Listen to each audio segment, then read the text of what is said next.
kita intinya pinter-pinter cari masalah ya. Iya, jadi dari pintar-pintar membuat solusi. Dan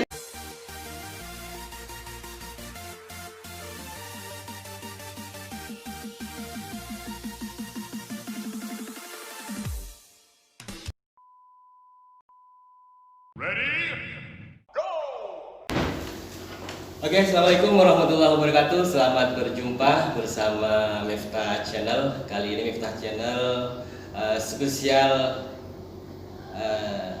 ya di Hari Batik Nasional. Kontennya bukan tutorial, namun saya akan podcast terkait peringatan Hari Batik Nasional di tahun 2020, khususnya di masa pandemi. Di samping saya sudah ada pengusaha batik asli Bangkalan. Jadi kalau di luar batik-batik itu yang terkenal adalah batik Tanjung Bumi. Bagaimana kita ngobrol-ngobrol sejenak ya dengan ibu yang satu ini. Ibu apa mbak statusnya ya? Oke, diperkenalkan lebih dahulu ke subscribernya Miftah Channel spesial edisi di Hari Batik Nasional. Oke, diperkenalkan dulu. Oke, saya Uswatun Hasana, saya owner dari Joko Tori Collection. Joko Tori Collection itu rumah batik tulis Madura, untuk tempatnya di Daerah Kinibalu, Martajasa, Bangkalan. Yang kembar apa Kinibalu ya? Jalan Kinibalu, Martajasa, Bangkalan. Oke. Di masa pandemi bertepatan dengan Hari Batik Nasional, apa yang kita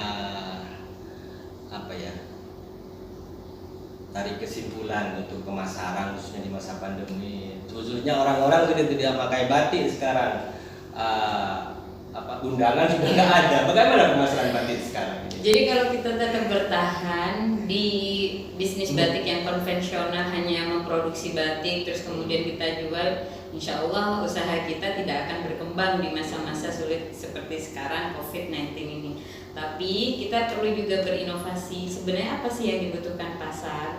Karena melihat kondisi sejak PSBB sudah banyak sekali yang terbatas aksesnya untuk bisa datang ke galeri. Yang kedua juga sudah kondangan-kondangan sudah pada ditutup itu, sudah pada dilarang gitu ya. Karena untuk meminimalisir penyebaran COVID.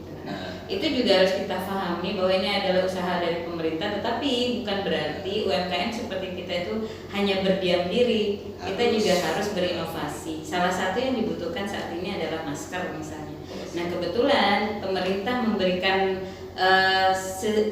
salah satu kebijakannya mengenai masker, pelarangan terhadap masker scuba yang tidak berlapis. Betul, masker scuba itu efektivitasnya hanya 0-5% dalam penyaringan virus gitu ya. Sedangkan katun yang lapis, nah kebetulan batik itu dari kain katun. Jadi katun berlapis itu efektivitasnya 50-70%. Nah, ini adalah peluang pasar yang harus ditangkap oleh teman-teman pengusaha batik gitu ya. Nah, dari situlah kita bikin masker batik. Berapa ordernya sekarang? Alhamdulillah kemarin kita bikin lebih dari 50.000 masker. Nah itu saya tidak berdoa bahwa COVID ini menjadi hikmah sendiri buat kami ya, tetapi nakoda yang tangguh adalah nakoda yang mampu bertahan di badai, di terjangan badai, bukan dari lautan yang tenang. Nah, COVID-19 itu adalah badai bagi kami. Kalau kita mampu bertahan, berarti kita adalah pengusaha yang handal. Betul ya guys, ditiru ya, jangan sampai di rumah aja. Inovasi terus, apa yang bisa dikembangkan untuk kita bisa menerjang badai COVID-19 ini, terus memberi manfaat bagi banyak orang. Ngomong-ngomong bagus nih, sudah banyak ini binaannya dari Galeri Joko Tori ini. Jadi mulai tahun berapa dulu? Saya sedikit cerita ya. Kalau selama ini kami diundang itu untuk bercerita tentang success story. Tapi saat ini saya ingin bercerita bagaimana sih perjuangannya. Mungkin yang terlihatnya adalah suksesnya. Enak. Tapi perjuangan dari bawah itu benar-benar berdarah. Sudah banyak binaan ratusan. Jadi JC ini, Joko Tori Collection ini, kami inisiasi dari tanggal 24 24 Agustus 2014. Saat itu Sudah berlalu lah. iya, sekitar 6 tahun yang lalu. Sudah enggak, ulang tahunnya sudah berlalu Agustus. Sudah. Kalau tahun lalu kami rayakan gitu. Kalau tahun ini kan ada COVID itu ya, jadi terbatas. Bagi-bagi. Nah, waktu itu kami diundang oleh salah satu instansi dalam rangka sosialisasi wirausaha. Dan Jadi bentar dulu, ini adalah cerita yang belum dipublish oleh beberapa media dan satu-satunya di video kali ini ya. Oke, disimak lanjut. Jadi waktu itu diundang tuh ikut acara sosialisasi, lah kok saya tertarik gitu. Akhirnya saya mendaftar pada saat itu. Kebetulan nggak apa-apa menyebutkan. Jadi pada saat seperti disebutin apa saja boleh. 2014 itu kami diundang untuk acara sosialisasi wirausaha Bank Indonesia. Dan saat itu melihat konteks dari program itu sangat menarik, akhirnya saya mencoba ikut mendaftar dan terpilihlah masuk dalam 20 besar sejatim. Wow. Nah, dari 20 besar itu kemudian kami ikut bootcamp. Nah, bootcamp itu untuk di coaching, digodok bagaimana bisa menjadi pengusaha yang siap secara mental juga gitu. Waktu itu langsung yang diajukan batik atau usahanya? Saya mengajukan batik. Oh, memang. Nah, jadi jujur aja, dulu saya tidak suka batik. Saya sangat benci batik. Jujur. Cara merawatnya ya gimana?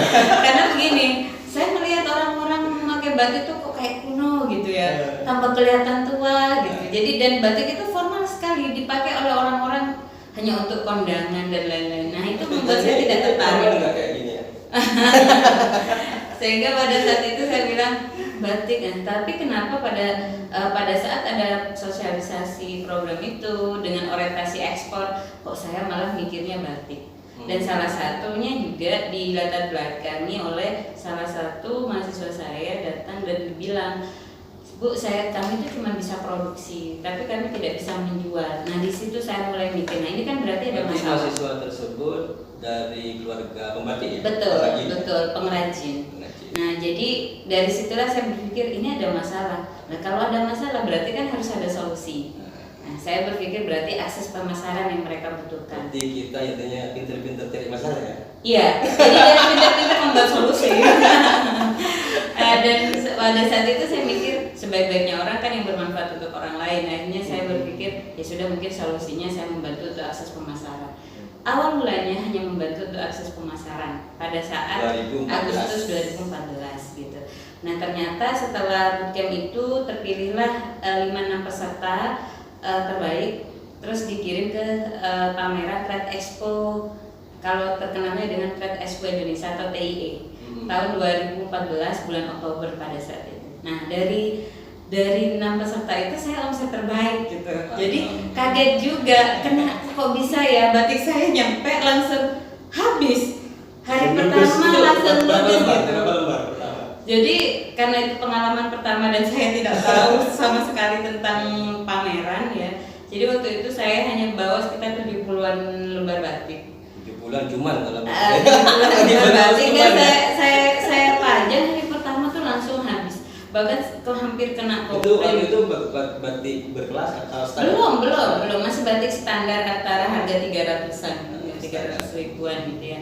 Nah, kaget saya, kenapa kok bisa orang itu borong batik saya? Akhirnya saya muter-muter stand yang lain. Lah ternyata bener, yang saya jual 300, yang lain itu jual 500 gitu. Jadi ini yang membuat pengalaman saya jual batik di pameran ya. Betul, skala internasional saat itu. Jadi kaget, akhirnya ternyata banyak orang yang beli batik ke saya terus dijual kembali gitu. Nah, dari situ. Berarti itu stand lain beli dijual di stand. Iya, ada beberapa stand yang lain yang juga lagi pulaan. Mungkin orang-orang tuh ketawa ya, ini kayaknya orang pengalaman pertama jadi gak paham gitu. Dan saat itu saya juga waktu pameran masih memakai baju-baju kemeja dan lain-lain. Ketika saya lihat, oh ternyata kalau kita berbisnis di dunia fashion khususnya batik, maka kita sendiri adalah capstock yang berjalan. Dari situlah saya mulai berbenah, belajar. Bisnis ini sangat potensial. Nah, dari 2014 yang hanya sebagai media pemasarannya dari teman-teman pengrajin 2 orang itu, akhirnya sekarang kita sudah punya rumah produksi sebanyak 2. dan 118 pengrajin. Nah, semoga bisa menginspirasi bagi Anda semuanya yang nonton video saat ini, dan juga bagi Anda yang mau pesan batik, bisa kemana ini? Bisa ke www.jokotorecollection.com. Itu websitenya, atau datang langsung secara offline juga ke sini. Galeri Batik tulis Jokotore Collection di Jalan Kini Baru, Marta Jasa, Bangkalan. Sudah ada kok di Google Map-nya. Ada Google Map ada, atau nanti saya kasih kolom di deskripsi bagi Anda yang kesulitan, nanti di search atau diklik di kolom deskripsi ya. Oke. Spesial di Hari Batik Nasional 2000. Jangan lupa Mas Miftah, bangga buatan Indonesia. Oke, yuk bareng-bareng ya. 1, 2, 3. Bangga buatan Indonesia. Gimana? Yuk. Bangga, 1, 2, 3. Bangga buatan Indonesia. Oke, terima kasih kebersamaannya. Sekilas spesial podcast di Hari Batik Nasional bersama Mbak Uus, owner dari Jokotore Collection. Jokotore Collection Kabupaten Bangkalan. Masih banyak tentunya yang perlu dikorek terkait batik, namun karena waktu juga di lain kesempatan jika Anda butuh cerita-cerita tentang batik, silahkan masuk di kolom komentar. Apa permintaan Anda, nanti saya akan bincang-bincang lagi dengan Pak Uus di sini. Oke, terima kasih bersamanya. Wassalamualaikum warahmatullahi wabarakatuh.